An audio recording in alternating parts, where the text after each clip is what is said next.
Salam, Barobarkadaşlar, nasılsınız? Mudah-mudahan sehat semua ya. Jumpa lagi sama saya Erna Huja di Truk Celsius dan hari ini kita memasuki episode yang ke-10. Nah, di episode hari ini saya akan membahas tentang materi Shimdiki Zaman atau di dalam bahasa Inggrisnya kita kenal sebagai istilah present tense ya. Saya kira teman-teman cukup familiar dengan apa itu present tense. Itu adalah tenses yang digunakan untuk menandakan suatu aktivitas yang sedang berlangsung. Turkcenya sendiri, şimdi itu artinya sekarang dan zaman itu artinya masa gitu ya. Jadi masa sekarang. Itu di bawahnya ada i uyor, kemudian ada uyor. Itu apa? Itu adalah rumus utama dari Shimdiki Zaman. Belajar fisika ini lebih seru dari fisika ya. Teman-teman yang merasa hilang arah dengan apa yang akan saya sampaikan, boleh dicek dulu postingan yang sebelumnya yang ada lambang pagar sama 6. Pokoknya baca dulu itu, pastikan cukup paham, habis itu lanjut tonton video yang ini ya. Kita langsung masuk aja ke bagian struktur kalimat untuk Shimdiki Zaman. Perlu saya ingatkan kembali bahwa di dalam bahasa Turki itu struktur kalimatnya tidak subjek predikat objek, tetapi subjek objek predikat gitu ya. Dalam istilah Turkcenya itu adalah özne, nesne, sama fiil atau eylem. Nah, özne sama fiil itu merupakan bagian yang paling penting di dalam pembuatan kalimat bahasa Turki. Kenapa saya bilang paling penting? Karena memang kuncinya ada di situ gitu. Jadi verbnya apa, kemudian imbuhan belakangnya merefer ke siapa pelakunya. Nah, kayak gitu. Di sini saya sudah buatkan petunjuk pembuatan kalimat, teman-teman, bukan petunjuk pembuatan kue ya. Jadi prosedur lah ya, prosedur urutan pembuatan kalimat itu. Kalau saya sih pakainya cara seperti ini. Mudah-mudahan dan itu apa ya? It works for me gitu. Jadi mudah-mudahan teman-teman juga bisa mengadop cara ini, tapi kalaupun teman-teman lebih prefer untuk cara dari hoja yang lain juga nggak masalah. Yang penting mah jawabannya benar gitu aja, oke? Nah, ini pembuatan kalimatnya. Saya tidak akan menjelaskan detail di sini. Nanti teman-teman bisa di pause aja si videonya. Kalau mau mencatat dulu silahkan. Ini ada 6 petunjuk. Kita langsung masuk aja ke contohnya ya. Karena saya kalau membacakan ini satu-satu itu kayak teori loh kita belajarnya. Nah, ini kita langsung aja ke prakteknya. Jadi urutan-urutan ini nanti akan terbongkar di sini. Kita langsung masuk aja ke contoh kalimat ya. Misal saya dapat soal nih. Erna, coba kamu terjemahkan kalimat berikut ke dalam bahasa Turki. Kalimatnya ini, kami membaca buku. Konteksnya adalah Shimdiki Zaman atau present tense ya. Jadi otomatis itu sedang berlangsung. Kami sedang membaca buku. Gitu ya.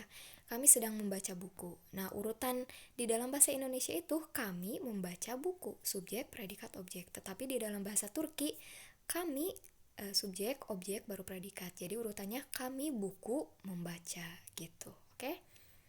Nah, langkah pertama kita menerjemahkannya seperti apa? Yang pertama kita lihat si oznenya atau si subjeknya. Subjeknya siapa sih yang melakukan pekerjaan itu? Di sini contohnya adalah kami. Kami itu bahasa Turkinya adalah biz kita, gitu, kami. Nah, kemudian setelah kita tahu pelakunya siapa, habis itu kita cek verbnya. Verbnya apa nih yang ditanya, kata kerjanya apa? Oh, membaca. Membaca itu membaca itu bahasa Turki dasarnya apa? Bahasa Turki dasarnya adalah okumak. Oku ya, oku lah gitu. Nah, terus setelah kita tahu kata dasarnya apa, kita masukin nih di yang ketiga itu rumus umum untuk Shimdiki Zaman tuh apa? Shimdiki Zaman itu tadi rumus umumnya adalah your. Mau belakangnya ini ya, nih. Mau belakangnya u, mau belakangnya mau belakangnya apa tadi? I atau u, itu tetap dia di sini nyambungnya your gitu. Oke? Jadi setelah nemu kata dasarnya, habis itu kita masukin deh tuh rumusnya. Si present tense itu rumusnya adalah your. Jadi okuyor. Nah, habis itu urutan berikutnya adalah tadi kan si bis itu akhirannya itu akan merefer kepada apa? Kalau kita contoh misalnya kayak contoh-contoh yang sebelumnya, orange yim. Oh, itu yim itu saya. Orange yim. Orange sin. Orange gitu kan kalau dia. Terus kalau kami orange yes. Nah, ini kan kami nih di sini bis. akhirannya di sini bukan is, karena belakangnya bukan orange, tapi di sini akhirannya akan us gitu. Us itu dari mana? Karena dia nanti merefer ke sini nih loh. Jadi kita lihat vokal paling akhirnya di sini temennya akan apa gitu. Nah, jadi nanti tuh dia bakal ditambahin okuyor gitu. Okuyorus. Gitu. Dia pasti pokoknya yor ini pasangannya kalau bis itu okuyorus. Pokoknya teman-teman kalau bingung, cek dulu ya postingan yang tanda pagar 6 itu. Saya sarankan cek dulu yang itu, nanti teman-teman gak akan sedikit lah ya bingungnya, gitu bisa cepat nyambung ke sini. Nah, pokoknya yang keempat itu bis itu akhirannya adalah us. Nah, setelah kita ketemu akhirannya us, tambahin deh tuh ke sini okuyorus. Okuyorus itu artinya kami membaca. Tuh kan, satu kata aja itu artinya udah 2 kata kalau dalam bahasa Indonesia. Okuyorus, kami membaca, kami sedang membaca. Nah, terus yang berikutnya stepnya adalah kita kan udah artikan tuh kami itu tadi bis, membaca itu adalah okumak. Kalau yang membaca itu kita menjadi okuyorus gitu kan. Nah, terus apalagi tadi tugasnya? Kami sudah kita artikan, membaca sudah kita artikan, buku. Nah, buku itu apa dalam bahasa Turkinya? Kitab ya. Nah, kami sedang membaca buku. Nah, berarti kita tinggal yaitu tadi sisanya yang belum kita artikan kitab. Terus yang terakhir tinggal susun deh sesuai dengan urutan subjek, objek, predikat. Masukin subjeknya tadi adalah kami itu adalah bis. Buku, bukan kami buku ya, karena urutannya begitu. Buku itu adalah kitab, terus verbnya tadi adalah yang ini, okuyorus. Bis, kitab, okuyorus. Gitu. Cukup bisa dipahami nggak apa yang saya jelaskan? Mudah-mudahan walaupun mungkin terkesan cepat bagi sebagian orang, saya harap teman-teman bisa mengikutinya dengan baik ya. Kalau nggak paham juga di pause aja belajarnya, oke? Nah, ini ada saya kasih tips cepat hafal rumus. Waduh, ini udah beneran deh kayak berasa belajar matematika atau fisika.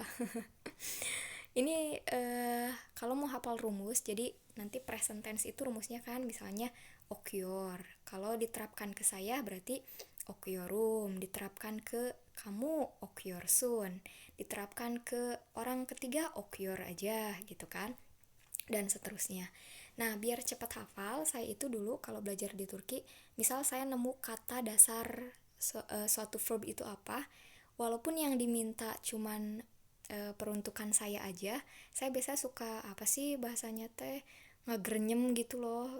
Apa ya istilahnya teh, bukan humming ya, humming mah nyanyi, pokoknya suka apa sih istilahnya, jampi ya pokoknya gitulah, bergumam. Nah, suka bergumam sendiri, jadi yang diminta sebenarnya okuyorum, tapi saya suka iseng-iseng okuyorum sambil nulis tuh ya, okuyorum, okuyorsun, okuyorus, okuyorsunus, okuyorlar gitu. Jadi kita itu mau tidak mau akan dipaksa untuk menghafal itu, dan lama-lama jadi hafal gitu.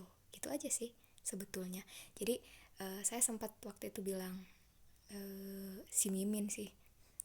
Nah, belajar bahasa Turki itu kita nggak perlu dihafal, tapi cukup sering latihan, cukup sering nyobain gitu, kayak gitu-gitu ya. Nanti juga lama-lama hafal. Kayak ini, okuyorum, okuyorsun, okuyorus, okuyorsunus, okuyorlar gitu. Oke? Sip. Nah, mudah-mudahan teman-teman cukup jelas ya apa yang saya sampaikan.